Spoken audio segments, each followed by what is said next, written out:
Welcome to Cadenza, the place for alternative rock bands. I have a very special guest in studio. We have Corey Harper and Tony Oni in studio. Award-winning saxophonist, composer, and educator Alex On. So, according to your Twitter, you like guacamole and hate the dentist. Can you tell us more about that? Now, here's your host, Catherine Barner.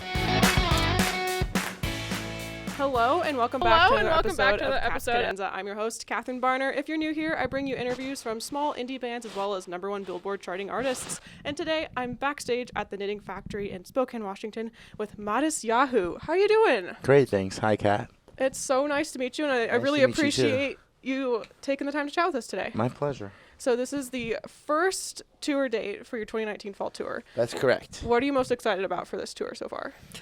Oh, there's so many things. The first thing that jumps to mind, we're reunited right now with our LD, our lighting engineer, and like tonight's show is going to look incredible. I know because we rehearsed here last night. Nice having the lights. The lights are nice, and the band is incredible. Band is incredible. Most thing that I look forward to when going on tour is really performing in every night the music. Awesome. So you last released music in 2017 with Undercurrent. How would you say that album shows your evolution of music throughout the years? Well, that music is it's definitely different, very different than any other thing I've done, in the sense that the songs are really long. You know, they're like 8 and 9 minute long, average long songs. So, and the music is it's very musical, you know. I mean, if you take a look at like a hip hop record or something like that, where it's, you know, basically, you know, 2 or 3 or 4 chords that cycle the same time with a beat under it, and then look at some of that music on Undercurrents, like, just like so complex, with different, movements within the songs and different, you know, the songs moving in very interesting ways, different ways, a lot of improvisation and such. Yeah, when I listened to it, it definitely kind of like emulated almost like a jazz chart to me in some ways. Yeah. Would you say that's accurate? Yeah, I feel that's very accurate. I mean, in a lot of ways, it's not really stylistically, it's not jazz, but from more of a like in some inner way, it feels very jazz, especially because of all the improvisation. And the musicians are all pretty much jazz school. We all met at college, and most of them were at music school, jazz school, so that's kind of close to home for those guys too. Awesome. So the first song, the lyric that really stood out to me is "Talk about my looks, who cares?" Oh yeah. Could you tell us about that lyric and like what your feelings behind that is, and how you feel like maybe you've been criticized? Yeah, well, because of it's been such a big deal, obviously, over like the course of my career, what my shell looks like, looks changing. You know, people are always like, oh, you know, your hair is long now, or your beard is short now, I always just find it sort of somewhat amusing that's so interesting to people, you know. Yeah. So since you're just starting tour and you have this big lineup coming up, how do you balance your work life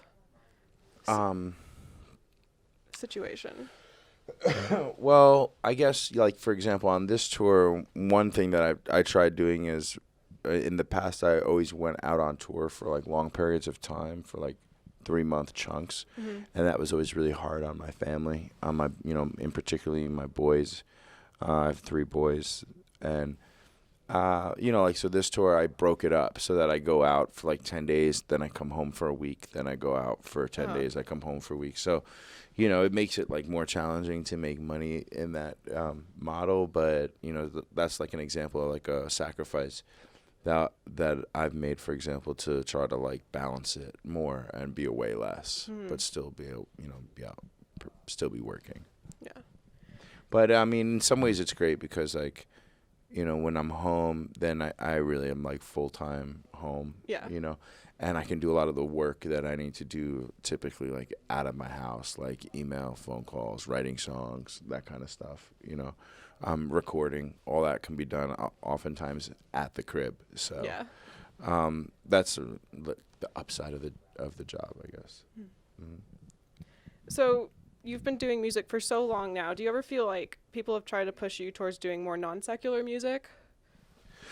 Well, I think non-secular, like more religious. You mean to do more religious? Have you music? ever felt like you've been pulled either way to do more religious or less religious? Not so much. I mean, really, my religiosity has always been very much kind of like my own personal thing, and that has fed my music at different times, and other times less so. But I can only think of like one or two instances where, like early on, where a record company was like, oh, well, that might be too Jewish or something like that.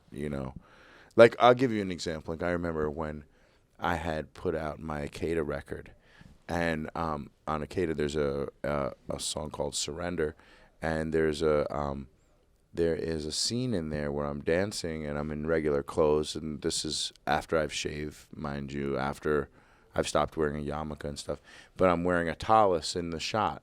And like I remember one time something that really set me off, like someone from the label was like, well, why do you have the tallis on? I thought you're like not religious anymore. That's going to be confusing to people. And I was like, that's so ridiculous, to think that like you have to be like this thing or that thing, and that you can't blend and mix, which is what music is all about and what being an artist is all about. So, sometimes I've run up against kind of smaller minds that don't always fully understand, or might have a certain view on how to market something, better, but or worse. Yeah, their thoughts always, can we make money off that? Yeah. So, speaking of religion, I feel like it's been more in the mainstream lately, especially with Kanye West. So, what do you think of his recent religious transformation? Well, I think Kanye's always had like a strong religious connotation to like who he is, from like Jesus Walks and his accent that he was in, and his whole transition from being a producer into being an art, his own singer, rapper, all that. I mean, I think I've never been hugely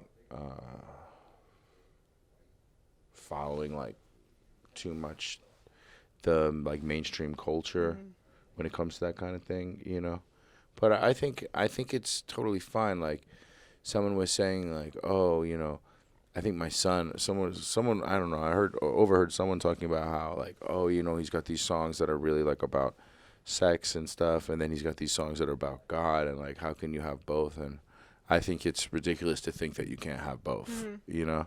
I think that obviously that man has like two very distinct sides to who he is, and they're coming out in his music, and there's nothing wrong with that. And it's fine to have something for everybody. Yeah. Then and I don't think Kanye is in a place where he needs to like make more money, so he's trying to like corner the religious market. I'm sure there are people that think that, and I know that that's a huge market, but maybe I wouldn't put it past him. But I don't think that that's really what he's doing. I think it's about him. I think it's about his love of his religion, and that culture. So it has been 2.5 years since you've released new music. When can fans expect something new? Yeah, well, I started writing some new songs and working on some new things, and then there was kind of like a bit of a pause, and now I'm just trying to figure it out and get back in the studio and write more music, write more songs.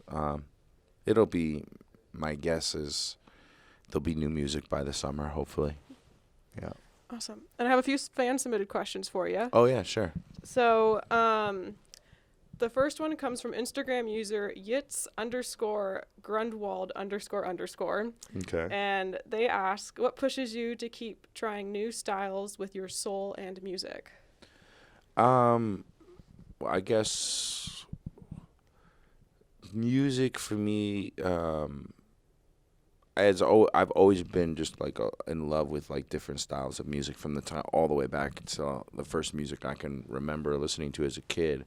I always loved multiple styles, genres of music. So I think my love of different styles of music kind of like goes all the way back, roots all the way back in the beginning of my existence. And then in terms of like the expansion of trying to be soulful, I think that like what I've realized is, that I'm a feeling type of person, and I've always tried to put feeling and emotion into the music. I've always looked for that in music. That's always been like the thing that kind of that like sparks me when I see it, or when I hear a voice, or when I see a band play. There's a certain soulful quality that it doesn't necessarily mean that it's soul music, but it's just has a certain heart feltness to it, and that's always been sort of like what I've strived after. So that's kind of like when people will say to me like, "Oh, like that's a great song," or "That's a great singer." My way of like measuring that is not necessarily like, how great they put the song together or the notes, but it's really I look for like some kind of authenticity, realness, and soulfulness in the music. Thank you, good sir. And I have one more fan submitted question for you, and this one comes from Coco Mo's 2013, and they ask, when will the Undercurrent movie be out? Oh snap! That's a great question. The Undercurrent movie was complete. It was filmed completely, and there was an edit that was done, but in the end, I felt that there needed to be another edit done, and wow, man, we really do have to put that thing out, don't we? So we did show some of it at the show sometimes. Okay, cool. We project sometimes from time to time some of it. Hopefully that's a great idea. I hope that we release that. I hope that we're able to pull it together. Takes time to make good stuff. Tell them to get at Slow Motions. Reach out to Shlomo, my friend Shlomo, who directed it, and hound them to. We have to push him to like edit. Get inspired.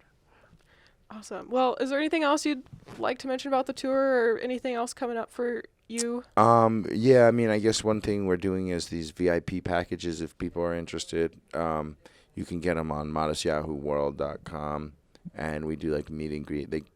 It's kind of cool. I mean, we have these like bespoke, hoodies and stuff. But one cool thing is that people come and they get to watch like the cool part of the sound check. You know what I mean? Where not when we're like trying to like plug stuff in, but like when we actually are like improvising and trying out new things. And oftentimes, sometimes the sound checks will be like really magical moments. So that's one thing we're doing on this tour as well. Awesome. Well, thank you so much. And if you enjoyed this interview at home, make sure to go down and click that like and subscribe button below. I do tons of great interviews with awesome artists just like Matis. Thanks so much. You're welcome.